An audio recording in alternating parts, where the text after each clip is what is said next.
Hey guys, Chris here, TD Motion. So another Coyote Gen 3. This one is going into a factory 5 MK4. So these engines have turned to be very popular for the MK4s, and they will be as well for the MK5s. 460 horsepower, loads of torque for this lightweight car.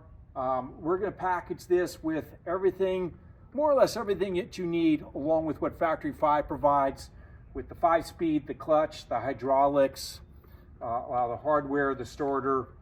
And let's just kind of dive into a little bit more on what this engine has.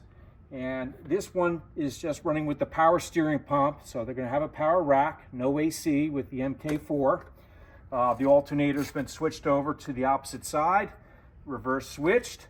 And of course, we're going to have all the wiring harness, the control pack, that's going to work for the 5-speed. You got the QuickTime bell housing here.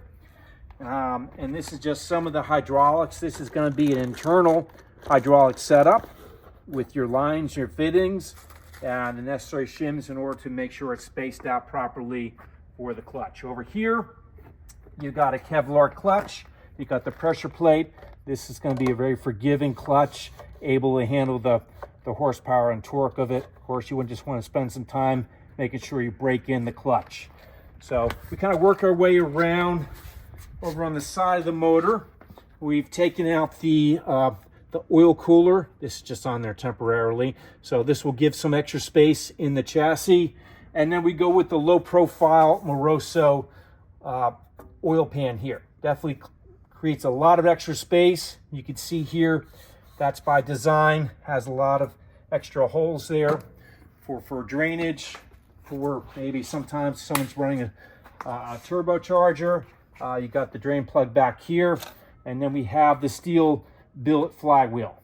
And again, all the other stuff related to the clutch and the TKX transmission is going to come with it. We got the lifting brackets. So there it covers it, all available from tdmotion.com.